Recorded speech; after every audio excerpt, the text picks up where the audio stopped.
Du 1er au 13 août, retrouvez l'art d'ici, à plein air. Venez découvrir des milliers d'objets uniques, vos artisans professionnels et ceux de la région à l'honneur du Bas-Saint-Laurent. C'est un rendez-vous à l'espace 400e du Vieux-Port de Québec. Entrée gratuite, tous les détails sur matière.ca.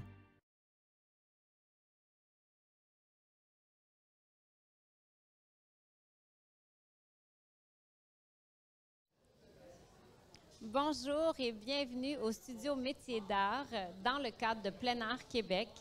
On est ici depuis le 1er août et quand je dis ici, c'est l'espace 400e dans le Vieux-Port de Québec et on va être là, moi et tous les artisans présents. Il y en a plus d'une centaine qui sont ici avec nous jusqu'au 13 août et il fait magnifique aujourd'hui. Et normalement, on devrait avoir de la belle température tout au long de Plein Art. Donc, venez faire votre tour. Venez évidemment rencontrer les artisans. Venez magasiner, venez découvrir ce qu'ils font.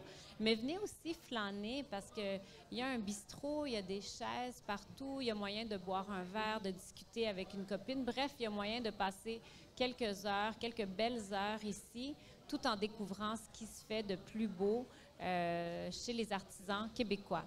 Donc, tout au long de ces 13 jours, on a la chance d'avoir un studio dans lequel on peut faire des belles rencontres. On va rencontrer et on a rencontré, soit moi, Christian Bégin ou Julien Sylvestre, des artisans qui font la fierté de Plein Art Québec, aller à la rencontre de leur travail, découvrir leur histoire. Mais j'ai aussi la chance de rencontrer différents acteurs de la mode ici au Québec. Et dans ce cas-ci, c'est vraiment une rencontre spéciale parce que, en plus de Plein Art Québec, en ce moment, il y a une exposition fabuleuse au Musée national des beaux-arts du Québec. Une exposition qui s'appelle McQueen, l'art rencontre la mode. Donc, McQueen, c'est Alexander McQueen, à mon avis, un des plus grands créateurs de la mode depuis, je dirais, les 50 dernières années facilement. C'est un des plus grands. Et on a Florence Gariepi qui est avec nous. Elle est une guide au musée. Donc, si jamais vous bookez une visite guidée, vous pourriez tomber sur cette charmante, jeune femme qui va vous faire découvrir l'exposition McQueen avec un complément d'information qui est très complet, nous dit-on. Donc, Florence, merci beaucoup d'avoir accepté notre invitation. Ça fait plaisir. Donc, je viens de le dire, l'exposition McQueen a lieu en ce moment à Québec, au musée. Jusqu'à quand est-ce qu'on peut aller la voir? En fait, ça se poursuit jusqu'au 10 septembre. Donc, jusqu'au 10 septembre, vous pouvez avoir l'exposition. Et la raison pour laquelle on voulait t'avoir avec nous, c'est premièrement pour que tu nous en dises un peu plus sur l'exposition, parce que ça vaut la peine de venir à Québec.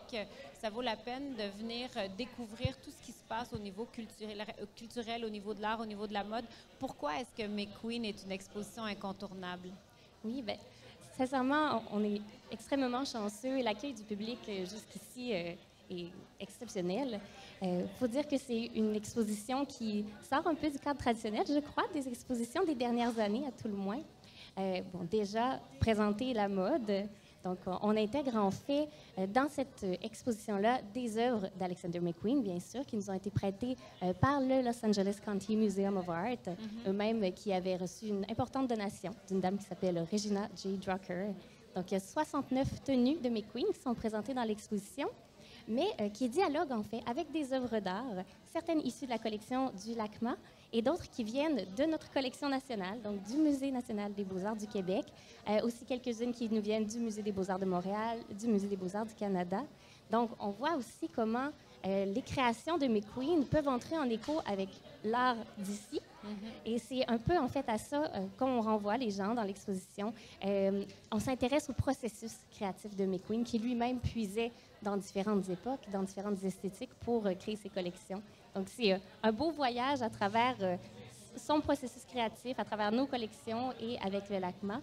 Et je crois qu'un beau plus aussi, les œuvres sont vraiment très, très intéressantes, mais on a aussi la chance d'avoir une scénographie oui, qui est magnifique. C'est ça. En fait, le Musée national des beaux-arts a travaillé en collaboration avec Loïc Lefebvre et avec l'éclairagiste Caroline Ross pour vraiment proposer des scénographies d'ambiance. Donc, on crée aussi, à travers le parcours, des petits univers dans lesquels on invite les visiteurs à s'immerger. si je ne me trompe pas, il y a 5 salles ou univers différents ou il y en a plus? En fait, il y a, on pourrait dire, 4 grands thèmes. Ouais. Donc, il y a le thème du mythe, de la mode narrative, la technique et innovation et aussi, finalement, évolution et existence. Mais oui, il y a plusieurs sous-catégories, donc des petites pièces, donc le labyrinthe, le laboratoire. Alors, ça va vraiment complémenter les thématiques, justement, qu'on retrouve au cœur des collections de McQueen. Oui, c'est ça. C'est une exposition très immersive quand même, parce que je me rappelle particulièrement d'une salle, je ne sais pas comment tu l'appelles celle-là, mais où on entend la musique, j'ai en tête la musique justement de Nirvana, qui avait été faite de manière avec de la musique classique et qui était véritablement la musique qui avait été jouée pendant son défilé. Donc, on est vraiment complètement, est-ce que ça se dit immersé? Immersé. On est en immersion, en tout cas, dans le monde de McQueen, ce monde-là du défilé. Et on voit très clairement, parce qu'ici, on dit quand l'art rencontre la mode, puis des fois, on pourrait se dire, bon, c'est sujet à interprétation, tout le monde interprète l'art différemment, mais ici, c'est tellement clair. Quand on voit les œuvres d'art juxtaposées avec les créations de McQueen, on dirait presque que c'est une évidence qu'elles vont ensemble. Ah oui, ça a été, je crois, des belles découvertes. Notre commissaire, Maude Lévesque, a fait un travail exceptionnel, encore une fois, de trouver à même nos collections des œuvres qui, parfois, semblaient avoir été créées suivant les mêmes thèmes et qui entraient parfaitement en dialogue avec les œuvres de McQueen.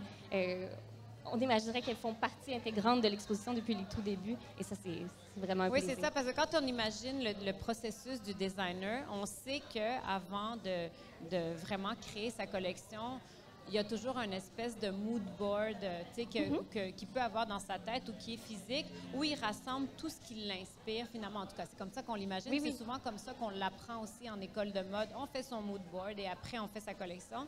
Puis, parfois, il y a des moments où tu te dis, cette œuvre-là aurait pu être sur son mood board alors qu'il préparait sa collection. Ah oui, absolument. Puis ça, c'est un commentaire qui revient souvent des visiteurs. Il y a des pièces en particulier qui disent, bon, on pourrait vraiment reprendre exactement les thématiques, le propos derrière les œuvres de McQueen et les appliquer à cette œuvre-là. Elle semble... L'échange est assez L'échange unique. est clair. Puis évidemment, comme je le disais il y a quelques minutes, notre idée, c'était vraiment de montrer tout ce qui se passe à Québec, puis je pense que si quelqu'un vient ici, il devrait aussi aller au musée et inversement. Mais il y avait aussi un autre lien très concret qui fait en sorte que je suis très heureuse que tu sois ici pour nous en parler, c'est que à travers les œuvres qui ont été choisies pour compléter l'exposition, donc celles qui ont été choisies par le musée, il y a 2 œuvres en particulier dont j'aimerais que tu me parles parce que c'est des artisans qui font partie du Conseil des métiers d'art du Québec, donc qui sont membres du Conseil. Et la première, c'est Carole Pilon. Je sais que c'est difficile de s'imaginer, mais est-ce que tu peux nous décrire un peu son œuvre puis comment elle se place dans l'exposition? Oui, absolument. Donc, en fait, c'est justement dans l'espace qui est évoqué plus tôt qu'il y a la musique de Nirvana, cette réadaptation-là des trames sonores qui ont accompagné les défilés de McQueen. Donc, on entre dans la ruelle, espace un peu tamisé, dans lequel on présente notamment la collection La fille qui vivait dans l'arbre de McQueen, qui est la collection automne-hiver de 2008-2009.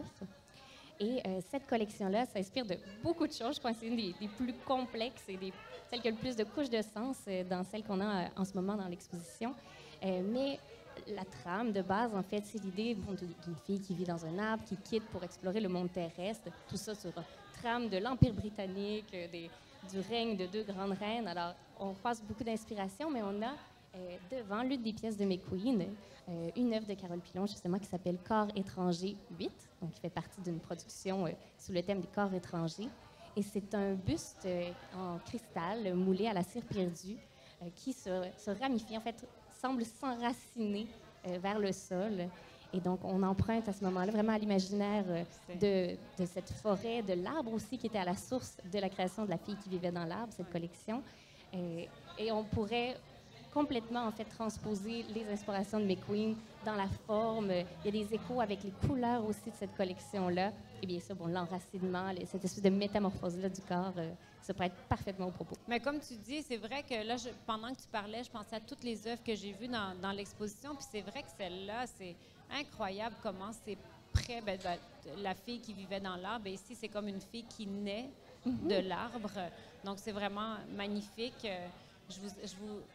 je vais vous le redire encore, là, mais je vous encourage vraiment à aller voir cette exposition, puis peut-être s'arrêter sur cette œuvre-là particulièrement.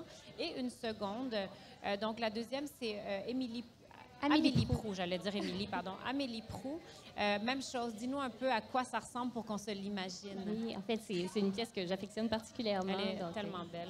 Ça s'appelle le Marginalia. En fait, le musée a fait l'acquisition de la seconde édition de ce projet. Il y en existe deux déclinaisons. Et donc, encore une fois, elle s'inscrit en écho avec la collection de La fille qui vivait dans l'arbre.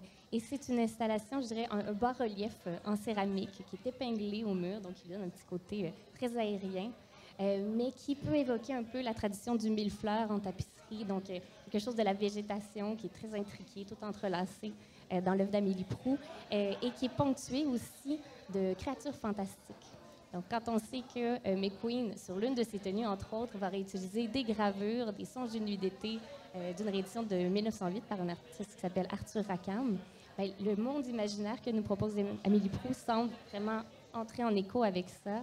Et les couleurs aussi, donc le blanc sur fond noir vient vraiment, encore une fois, compléter l'ensemble. C'est une œuvre qui est un choix qui a dû sembler évident à la commissaire, oui, je crois, quand elle l'a Puis je te dirais que dans cette salle-là, moi, c'est la première œuvre qui m'a sauté aux yeux parce que, comme tu viens de dire, le contraste du blanc sur le mur noir, c'est vraiment une œuvre très présente, là. Je suis certaine que si on demande à des gens qui sont à l'exposition quelle est l'œuvre qui vous a marqué le plus, elle fait partie, en tout cas, de, je sais pas moi, du top 5 ou du top 10, parce que c'est vraiment une œuvre qu'on voit, puis qu'on voit de loin, et que quand on s'approche, on découvre toutes ces subtilités. Et ça, pour moi, ça résonne complètement avec le travail de McQueen, parce que McQueen, tu regardes ses créations de loin, c'est une chose, c'est magnifique. Tu peux tout de suite te dire quel type de travail il y a en arrière de ça, à quel point c'est esthétique, ça. Puis quand tu t'approches, bien là, tu remarques toutes les subtilités, parce que, en fait, si on peut revenir à Alexander McQueen, une des raisons pourquoi il est considéré comme un des plus grands créateurs, c'est parce que son savoir-faire était vraiment complet. C'était quelqu'un qui avait travaillé comme, je vais le dire en anglais, mais comme tailor, donc tailleur. Oui, assistant tailleur. Comme tailleur dans les Savile Row à Londres, donc là où on faisait les plus beaux costumes sur mesure. Puis toute son expérience a fait en sorte un peu qu'il rassemblait tout ce savoir-faire chez lui. Et ce que j'ai envie de te demander avec ça, c'est, ici, on parle beaucoup au Salon des métiers d'art de l'importance du savoir-faire, et c'est ce que les artisans nous emmènent, et ça résonne évidemment chez McQueen. Absolument. Tu l'as évoqué justement, il vient de Savile Row, il le dit lui-même, donc c'est les fondations de son goût et de son aventure dans la mode a commencé justement par la construction du vêtement, comprendre comment on coupe les patrons, comment on assemble le vêtement, donc tout ce qui nous ramène justement au-delà de la création, donc du design, vraiment à la base de la mode. Et c'est ce qui va le distinguer aussi, ce savoir-faire technique-là, donc de plusieurs autres designers. Il l'évoquait lui-même, donc il n'est pas quelqu'un qui pointait du doigt et qui disait seulement à ses couturiers quoi faire. Il était très impliqué dans la réalisation de ses vêtements. Il se permettait aussi, je crois, parce qu'il avait ce savoir-faire-là, de faire éclater les conventions et sortir de ce qui était traditionnellement attendu de l'univers de la mode à l'époque. Encore aujourd'hui, je crois, comme tu l'as évoqué, ça reste un incontournable McQueen quand on parle de... Ah non, c'est clair. Puis je pense que c'est pour ça aussi que l'exposition est magnifiquement faite. Puis c'est tellement une belle idée de juxtaposer l'art et la mode. Mais il y a aussi un amour pour McQueen qui est clair. Je parlais avec quelqu'un à Montréal la semaine dernière qui me disait « Oh my God, je ne suis pas encore allée, puis je veux voir, je veux aller regarder les vêtements de près. » Il y a quand même, c'est ça, il marque l'imaginaire. Puis, je suis contente que tu fasses référence à ce mot qu'on voit inscrit dans une des salles. Je ne suis pas un créateur qui pointe aux gens quoi faire. Il est complètement impliqué dans la création, parce que ça aussi, ça représente, encore une fois, je fais le lien parce que c'est important, les artisans qui sont vraiment impliqués dans tout de A à Z dans la création. Donc, ils ont un contrôle.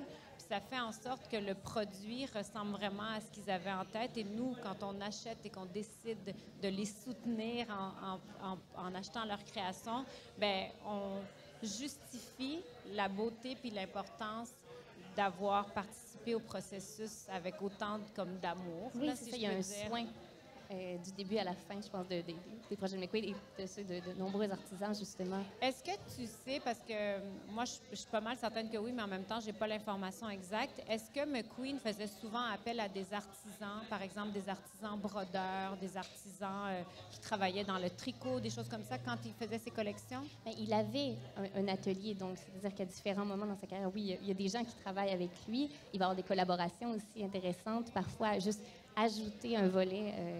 Notamment dans l'exposition, on a quelques coiffures qui ont été créées par Philip Tracy, qui est un designer avec qui il va collaborer. Donc, plutôt dans la chapellerie. Exactement. Donc, oui, il y a aussi ces échanges-là assez riches dans son parcours. Je t'en parle parce qu'on a eu d'autres rencontres cette semaine et on parlait justement de ça, qu'une des façons de peut-être faire un lien plus clair entre les artisans et la mode serait justement de faire des collaborations qui sont tellement gagnantes parce que, comme ici, bon, tu as donné l'exemple de Philip Tracy, puis du fait qu'il y avait un modiste qui était impliqué, qui ajoutait vraiment, puis je veux dire, les chapeaux et les couvre-chefs étaient tellement importants aussi dans toutes les collections d'Alexander McQueen. Je crois qu'en faisant, en fait, le LACMA a aussi un peu fait honneur à ça. Oui. Eux, ils ont collaboré avec Michael Schmidt, qui est un autre designer, donc il y a beaucoup de coiffes aussi assez extravagantes qui accompagnent les créations de McQueen dans l'exposition. Donc, c'est vraiment intéressant, je trouve, justement, ces dialogues-là entre créateurs de différents univers, qui ont eu différents parcours, mais qui entrent vraiment en symbiose dans les collections. Puis j'ai envie de terminer en te demandant une opinion peut-être un peu personnelle, mais teintée par toute cette expérience que tu vis à travers l'exposition McQueen. Pour toi, c'est quoi l'importance du savoir-faire? Qu'est-ce que ça signifie pour toi?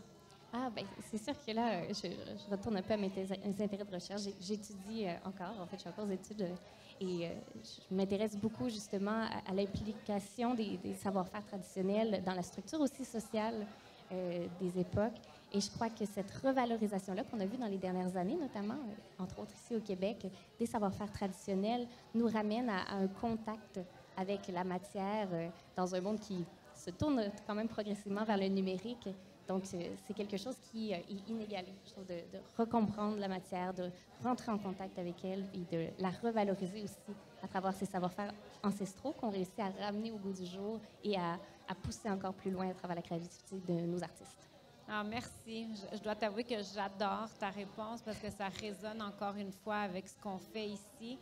Donc, je te remercie beaucoup d'avoir pris le temps de nous parler, de nous avoir quand même... C'est difficile de le faire en parlant parce que tu as envie de voir. Oui. Mais pour voir, il va falloir aller voir l'exposition McQueen quand la mode rencontre l'art au Musée national des beaux-arts du Québec. L'exposition a lieu jusqu'au 10 septembre, exact. je ne me trompe pas. Et c'est vraiment une exposition qui vaut la peine. Je pense qu'on l'a assez dit. Mais aussi de profiter du temps que vous serez à cette exposition-là pour réaliser ce que Florence vient de nous dire, donc l'importance de s'attacher à la matière, de voir le processus derrière la matière et de réaliser, encore une fois, l'importance du savoir-faire et des artisans. Donc, merci beaucoup, Florence, pour ton temps. Et de mon côté, je vous invite à aussi explorer cette matière-là d'une autre façon en venant rencontrer les artisans ici au Salon Plein Air à Québec jusqu'au 13 août. S'il y a un endroit où on peut magasiner et en même temps avoir une idée concrète de comment la matière est travaillée, c'est vraiment ici. Puis allez leur parler. Ils sont tous à leur kiosque. Ils n'ont pas juste déposé leur création ici pour qu'elle soit vendue. C'est important pour eux d'être présents, de vous rencontrer, de vous expliquer pourquoi ils sont tellement amoureux avec ce qu'ils font. Et voilà, vous devez absolument venir. Je l'ai dit tout à l'heure, mais il fait beau. C'est vraiment un beau temps qu'on passe ici, là, au-delà de la partie shopping. Et dernière chose que je veux vous dire, c'est d'aller sur matière.ca, donc c'est le site web, notre site web, matière.ca, pour aller découvrir justement les profils de ces artisans-là, peut-être aller voir la liste de tous les artisans qui sont présents, puis vous préparer avant de venir ici. Et vous pourrez aussi voir tous les épisodes qu'on a enregistrés ici au Studio des métiers d'art. Donc, je vous dis merci et à la prochaine.